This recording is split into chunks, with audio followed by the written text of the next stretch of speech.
안녕하십니까. 여러분들의 장점을 찾아주는 남자 사주상담가 이기호입니다. 여러분들의 사주가 아무리 안 좋다고 하더라도 나름대로의 특징은 분명히 있습니다. 그리고 그 특징을 잘 파악하면 장점도 찾을 수 있습니다. 여러분들이 저에게 신청을 해주신다면 제가 무슨 수단과 방법을 써서라도 여러분들의 장점을 찾아드리도록 하겠습니다. 오늘 실전사주 분석 주인공은 24살 된 청년인데요. 남학생입니다. 이분이 군대를 제대하고 복학을 하는데 이분의 어머니가 신청을 해주셨어요. 지금까지 착실하게 잘 살아왔고 속썩이지 않고 잘 살았는데 여자에게 관심이 없다고 합니다. 24살이면 이제 기운이 아주 팔팔할 때고 여자에게 가장 관심이 많을 때인데 이 아드님은 좀 특별하다고 합니다. 그러면 이분의 특징하고 앞으로 운의 흐름이 어떻게 되는지 자세히 살펴보도록 하겠습니다. 제 아들의 사주 분석 신청합니다. 제왕절개로 제가 날짜와 시간 정해서 낳았습니다. 어렸을 때부터 지금까지 크게 속썩여 본 적 없고 교우관계도 원만한 것 같습니다. 공부든 어떤 일에도 열심히 하는 성격 아닌 것 같고 대학은 재수해서 수도권 소재 생명공학 전공입니다. 얼마 전에 전역해서 새학기 복학 앞두고 있습니다. 생활은 바른 생활 자체로 술은 아주 조금, 담배는 싫어하고요. 여친도 귀찮아서 안 사귀는 것 같습니다. 중고등 때 반 여자애가 쪽지 보내도 아무 반응 안 하고 대학 1학년 때도 미팅 한 번 안 했답니다. 관심이 없는 것 같아요. 너무 그러니까 한편으로는 걱정됩니다. 사주에 여자운이 없는 걸까요? 그리고 전공 살리면 연구원 쪽으로 직업 정해야 하는데 괜찮을까요?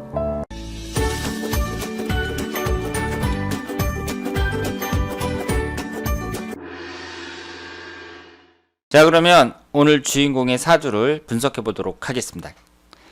여러분들이 소개글을 읽어보셨지만 이분이 현재 24살 학생이고요. 남학생입니다. 수도권 소재 생명공학 계열에 다니고 있다고 해요.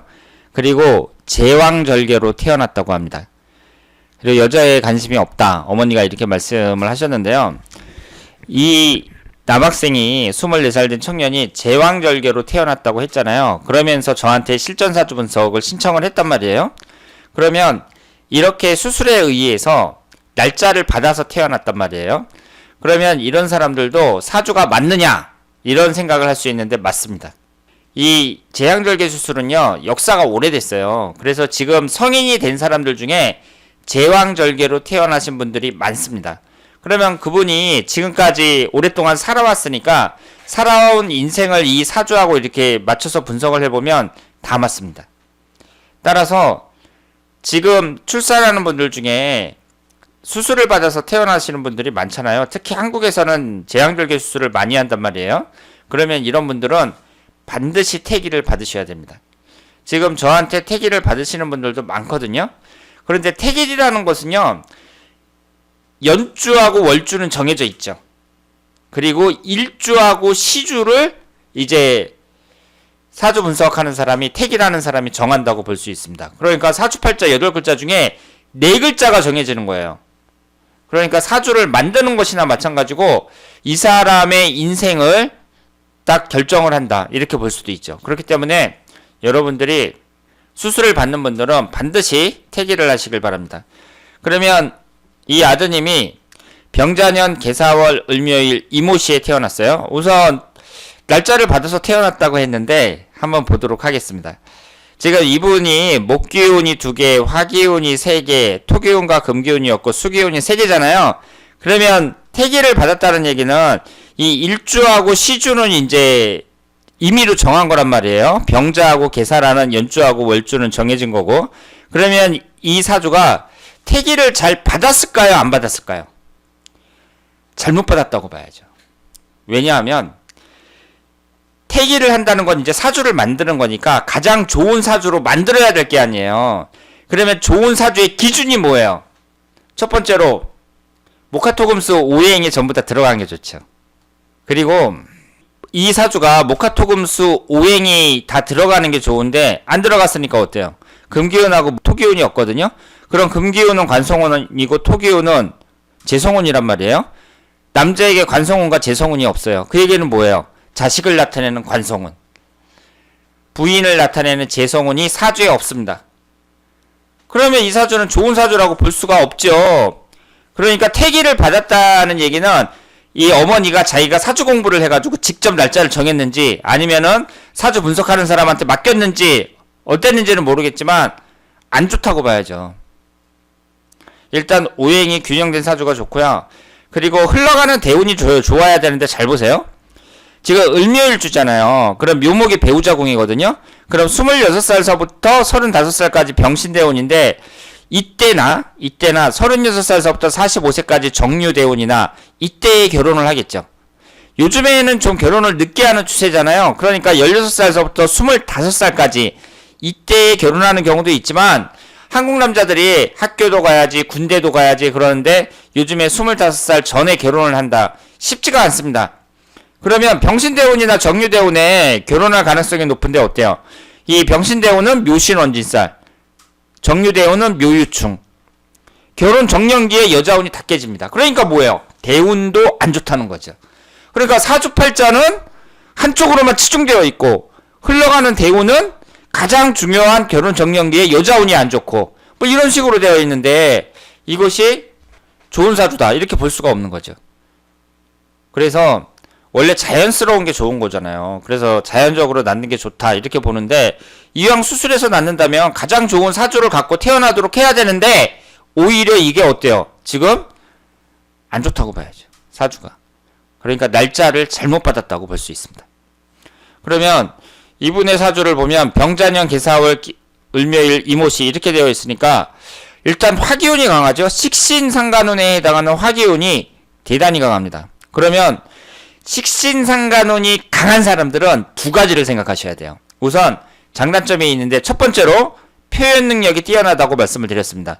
이 표현 능력이라는 건 글을 쓴다든가 그림을 그린다든가 말을 한다든가 뭐 이런 걸 나타내고 그 사람의 창의력을 나타낸다고도 볼 수 있고 예술성이 뛰어나다고도 볼 수 있고 그렇죠. 그러니까 제가 이렇게 얘기를 하니까 어때요? 좋은 건 다 들어가 있는 것 같죠. 특히 요즘 같은 세상에 막 젊은 사람들이 유튜브도 만들고 그리고 창의력이 중요한 시대에 이렇게 식신상간운이 발달됐다고 하니까 이 사주는 되게 좋은 것 같잖아요. 그런데 여러분들이 여기서 놓치지 말아야 할 게 뭐가 있어요? 화기운이 뭘 극해요? 오행의 상생상극 관계에서 화기운이 뭘 극하죠? 금기운을 극하잖아요. 불이라는 게 쇠를 녹이잖아요. 그러면 여기에서 금기운이 뭐에 해당이 돼요? 관성운에 해당이 되죠. 그런데 이 사주에는 관성운이 없네요. 지금 사주 원국에는 없고 사화 안에 지장간 안에 경금이 하나 있어요. 그런데 지장간 안에 하나 딱 있는데 그걸 갖다가 화기운이 월지 포함해서 3개나 되는 화기운이 극해버리니까 어때요? 이 사주에서는 금기운이 힘을 못 쓴다. 이렇게 볼 수 있죠. 그러면 여기에서 금기운이 뭔데요? 관성운 아니에요. 관성운. 그러면 남자한테 관성운이 뭐예요? 직장을 나타내고 자식을 나타내는데 그것처럼 중요한 게 어디 있어요? 그런데 관성운이 힘을 못 쓰는 거예요. 다행스러운 것은 26살서부터 35살까지 이 신금이 들어오니까 이것을 직장운으로 봤을 때에는 그래도 대운에서 받쳐주니까 그나마 좀 낫다 이렇게 볼 수 있는데 이걸 자식운으로 볼 때는 어때요? 자식운이 약하다는 얘기잖아요. 그러면 자식운이 약하다는 걸 또 어떻게 해석할 수 있겠어요? 여러 가지로 해석할 수 있는데 뭐 결혼을 해가지고 애가 잘 안 생긴다든가 아니면 결혼을 했는데 애가 말을 잘 안 듣는다든가 아니면 결혼을 해서 잘 살다가 이혼을 했는데 여자가 애를 데리고 간다든가 뭐 이런 식으로 여러 가지로 해석을 할 수가 있는데 내가 결혼을 안 하면 애가 없는 거잖아요. 그래서 천주교 신부님이나 불교의 스님이나 이런 분들이 관성운이 약합니다. 그러면 지금 이 아드님 같은 경우에 이때에는 관성운이 약하다니까 약한 거니까 가정운이 약한 거잖아요. 그러면 사람이 궁극적으로 어디서 행복을 얻어요? 가정이라는 데에서 사람이 이제 행복해질 수 있는 건데 가정운이 약하다는 것은 큰 약점이라고 볼 수 있고 그리고 요즘에 젊은 사람들이 막 공무원 시험도 준비하고 막 그러잖아요. 그런데 관성운이라는 게 공직운을 나타내거든요. 그러니까 이 사주는 공무원 시험도 안 맞는다고 봐야 돼요. 일단 대운에서 관성운이 들어오긴 하지만 26살서부터 35살 사이에 이 신금이 들어오긴 하지만 요 정도 갖고는 안 된다는 거죠. 그리고 아드님이 공부를 아주 특별하게 잘하고 뭐 이런 것도 아니니까 일단 공무원 시험은 안 돼요. 그리고 이것이 직장운을 나타내는데 직장운도 약하다 이렇게 봐야죠. 그러니까 여러 가지로 약점을 갖고 있다 이렇게 볼 수 있습니다. 게다가 36살 정유대운 같은 경우에는 묘유충으로 또 정확하게 깨져요. 그러니까 이 대운의 흐름상 봤을 때 어때요? 토기운하고 금기운이 없는데 금기운이 들어와도 하필이면 지지가 묘목이니까 원진살하고 충이 발생하잖아요. 그러니까 이 흘러가는 대운에서 봤을 때 일단은 여자운하고 토기운이 없으니까 여자운하고 여자운이 약하다는 것은 이제 결혼을 해야 또 자식도 낳고 그러는데 여러 가지로 이 가정운에 있어서는 불리한 사주라고 볼 수 있습니다. 그런데 아드님이 이제 앞으로 이제 무슨 일을 한다면 식상운이 발달되면서 화기운이 강하단 말이에요. 그러니까 사람들을 가리키는 일, 이런 일 괜찮다고 볼 수 있죠. 뭐 학원 강사라든가 아니면 책을 낸다든가 뭐 이런 것도 괜찮다고 볼 수 있고요. 그리고 우리가 놓치지 말아야 될 것이 도화살이 강합니다. 도화살이 강해요. 그러니까 아드님이 여자한테 관심이 없다 이런 거 아니에요. 그런데 사주를 보니까 도화살이 대단히 강하거든요. 그러면 이런 경우에는 또 어떻게 생각할 수 있어요? 늦바람이 무섭다 이렇게 해석할 수도 있죠. 그래서 아드님이 이제 여자 쪽에 관심을 안 갖다가 이제 결혼을 했는데 늦바람이 부는 거야. 이렇게 해석을 할 수도 있습니다. 그래서 결혼을 했다가 이제 늦바람이 또 무섭다 그러잖아요. 그러면 그런 게 이제 부인한테 걸리면은 뭐 이혼을 하느니 못 하느니 막 이런 식으로 나갈 수도 있는 거죠. 그래서 어쨌든 이 사주가 식상운이 강하다는 거, 그리고 인성운도 강해요. 인성운도 강하면서 식상운이 강해요. 그러니까 이렇게 이 인성운하고 식신상간운하고 들어가고 나가는 이 두 가지가 조화를 이루고 있을 때 장점이 있는 사주라고 볼 수 있죠. 그래서 공부를 하든 아니면은 사업을 하든 나름대로 장점이 많은 사주라고 볼 수 있습니다.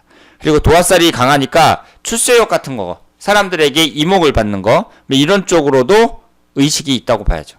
그래서 성공하고 싶어하는 그 성공욕도 강하다고 볼 수 있고요. 이 결혼 같은 경우에는 지금 26세에 원진살이 있기는 하지만 어쨌든 이 결혼정년기에 결혼을 할 수밖에 없는 거잖아요. 한 30대 초반 정도, 30대 초반 정도에 결혼을 하는 것이 바람직하고, 이것이 너무 늦춰질 경우에 이럴 때에는 노총각으로 살 가능성도 높습니다. 너무 일찍 할 필요도 없지만 한 30, 31, 32 이때 물론 1년운을 봐야겠죠. 그런데 30대 초반 정도에 결혼을 하는 것이 가장 바람직하다 이렇게 말씀을 드릴 수 있겠습니다. 자, 그러면 오늘은 24살 된 복학생의 사주 분석이었습니다. 대단히 감사합니다.